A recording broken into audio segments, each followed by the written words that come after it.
alcohol. It's a legal substance, and a lot of people use it. So what if you get a little buzz? A little buzz never hurt anybody, right?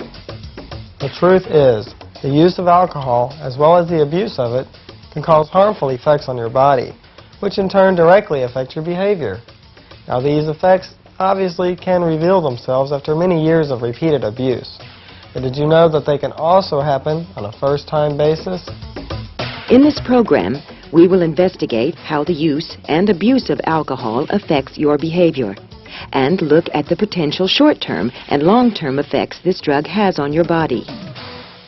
The first thing we need to do is to take a brief look at the brain so that we can get a better feeling for where alcohol goes to work. Then we'll see what changes the drug brings about in the brain. We'll also examine how these changes alter your behavior. As you can see, the brain is made up of a series of grooves, or what we call fissures. The neural tissue between a set of grooves is called a gyrus. These gyri are made up of nerve cells, or neurons, which take in information and then send the information either to other areas of the brain or out to the muscle, resulting in a behavior. One might consider the brain to be a machine that transmits information. How well it communicates that information to other areas of the body will determine the types of behavior you will exhibit. An individual neuron generally takes in information through these structures, called dendrites, and accumulates that information in the cell body.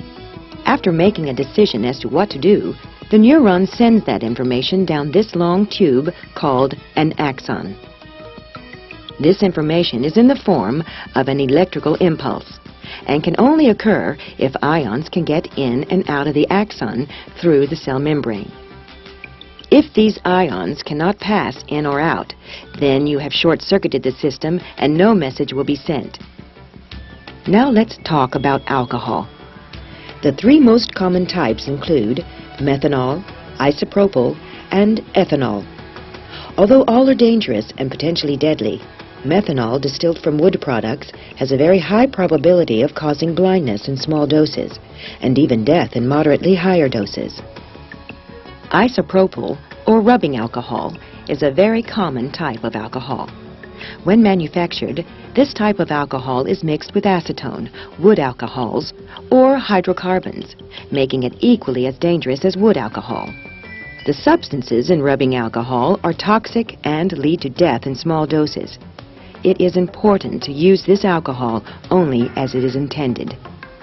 Ethanol, distilled from grains, is found in beer, wine, and distilled beverages, and is the type of alcohol most often abused. When ethanol is present in the brain, it disrupts the flow of activity within a single neuron. In simple terms, the membrane of the cells swells, making it difficult for ions to move in and out of the neuron. This is an effect that we call fluidization of the membrane. The result is that information that needs to be sent to different regions of the brain for processing and to bring about behavior just can't get to those areas. The behavioral effects that alcohol will have on your body depend upon the amount of alcohol you have consumed. First, let's look at the short-term or acute effects of this potent drug. Even though alcohol is categorized as a sedative hypnotic, small doses cause an actual increase in behaviors, a loss of inhibitions, and impaired judgment. You know what this means.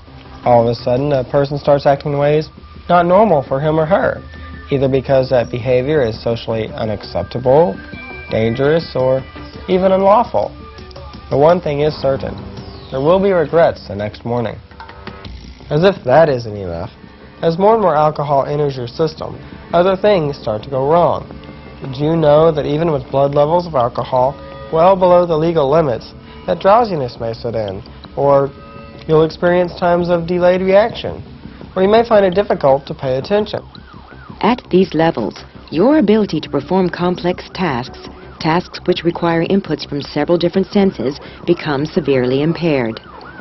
The combination of these factors can often lead to serious and even deadly results. Okay, so maybe you're the smart one and you don't drink and drive. You certainly won't have to face Mom and Dad down at the police station to explain what happened. But does this mean that you can drink all you want and not have to worry? After all, you're not driving. Well, let me tell you, there are worries involved. So you need to have all the information that you can get to help you make that decision. Even if you're not the driver and you drink heavily, there are many risks of which you may not be aware. High levels of alcohol in your blood will create serious problems. You may start to have grayouts, where you have difficulty recalling things you did while you were drinking. The memory may be there, but you just can't get to it. More serious are events known as blackouts. In this case, the memories aren't even laid down, and you'll never have any idea as to what happened. While you were under the influence of alcohol, you won't remember where you were or what you did. Hey, guys. We'll talk about this later.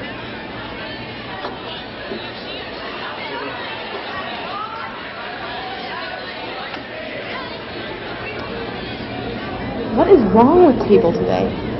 Everybody's been giving me the strangest look. And I feel horrible. It doesn't help when people are being so rude. Rude? You don't even remember how you acted last night? Remember what? If I were you, I'd crawl under a rock for like 30 years.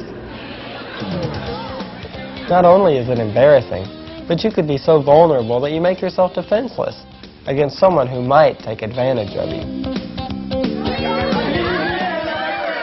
Every year during parties and annual festivities, peer pressure causes us to take part in drinking competitions. You know, like chug-a-lugging, where we drink a lot of alcohol really quickly. Most of us know that this is not a good idea, but we do it anyway just to prove ourselves or to fit in with the crowd.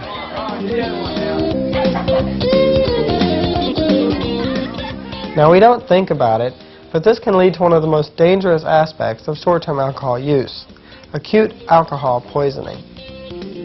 When you up a bottle, your blood alcohol level increases dramatically. The toxin gets into your brain almost immediately, and large numbers of brain cells begin to shut down. You may become comatose, and death may occur instantaneously for very high blood alcohol levels, or as long as 16 hours later for slightly lower levels. The body's natural defense against this situation is to get the alcohol out of the system by throwing up. This is a very effective way for the body to protect itself. However, there is a problem that must be considered. Marijuana is an antiemetic. This means that it prevents the body from ridding itself of toxins. If you smoke marijuana while drinking, you are blocking your body's natural defense mechanism to protect you from further absorption. This last point brings up the issue of dealing with the person who has passed out from drinking too much. What should you do? Conventional wisdom is to let the person sleep it off. Letting the person sleep it off might be all right sometimes. The problem is that when there's a high level of alcohol in the person's stomach, it'll continue to rise, and the person's blood alcohol level can get dangerously high. So even though the person may be peacefully asleep or appear to be sound asleep, the person in fact could die later on. Another scary thing to remember is that even though you may be asleep, the alcohol in your system could cause you to get sick and throw up. Now, this means that if a person is lying there sound asleep, he could in fact choke on his own vomit, and this certainly wouldn't be a pleasant way to go. Now, it's your choice, but you can't treat it lightly. There are dangers involved with alcohol abuse. Once your body is ravaged by this drug, you can't repair it. Most of the problems associated with alcohol center around the long-term or chronic use. Alcohol is an addictive drug, meaning that stopping the drug will lead to withdrawal symptoms.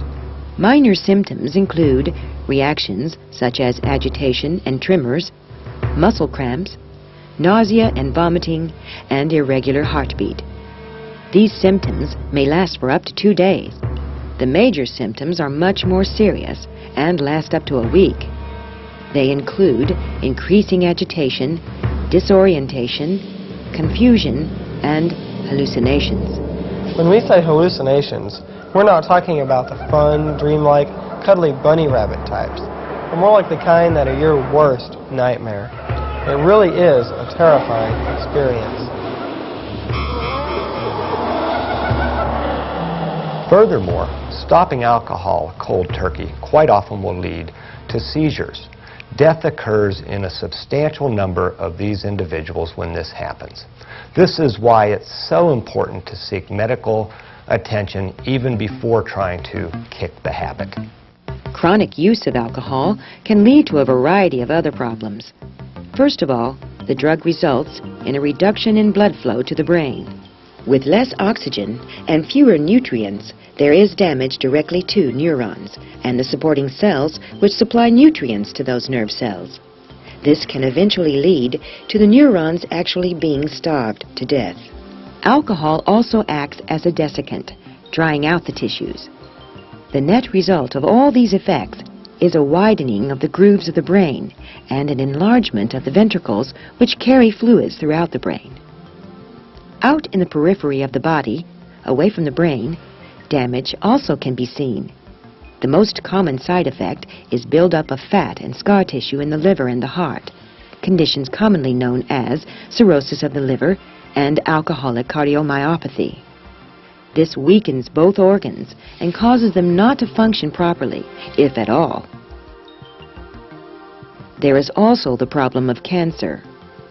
If you drink over a considerable amount of time, you will increase dramatically your chances of having cancer of the mouth, throat, and liver. Worse, though, is the interaction of alcohol with tobacco. When you smoke or chew while you drink, alcohol can act as a solvent for the carcinogens in the tobacco. This allows them to pass more easily into the gums, lips, and throat. These increases are absolutely dramatic. Alcohol also interferes with bone marrow. Thus, it lowers your body's defenses and leads to a condition called alcoholic anemia. In addition to being tired all the time, you get bleeding ulcers because there aren't enough platelets to form clots. This means you can actually bleed to death. Behaviorally, long-term alcohol use leads to something called Korsakoff syndrome. This is a condition which produces a severe loss of cognitive abilities, including amnesia of past events and the inability to learn and remember new material. Individuals suffering from Korsakoff syndrome are disoriented, have hallucinations, and engage in muttering delirium.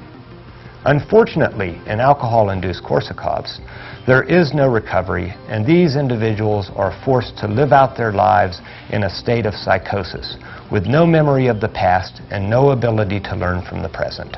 There is one other aspect of alcohol abuse for women to consider, and that is drinking while pregnant. If you drink alcoholic beverages while you are carrying a child, you can produce an effect called fetal alcohol syndrome. After a drink, the drug quickly crosses the placental barrier, enters the baby's brain, and causes irreversible damage. If you choose to drink while you are pregnant, your baby may be born with a low birth weight, odd facial characteristics such as drooping eyelids, small eyes, a misshapen mouth, a high forehead, and the malformation of various organs. Later on, your baby will show poor coordination, a slowed growth rate, and mental retardation. And what's the child to do? Your child didn't choose to drink. You did. Life is tough enough as it is, so give your child a good start and don't drink. Although the situation we just discussed is a huge problem, it is not the only situation in which alcohol abuse affects others. On a day-to-day basis in my household, I always wondered what was going to happen next, what disaster was going to happen, how was he going to feel that day? Was it going to be a good day or a bad day? How much was he going to drink that night? And it was always a guessing game of what my life would be like on a day-to-day basis. He won't see me get married. He won't meet the man I'm going to spend the rest of my life with. He won't see me have my children. And it just makes me very angry that he is going to miss out on all that because it's something that he could have controlled. Now is the time to consider, should I or shouldn't I?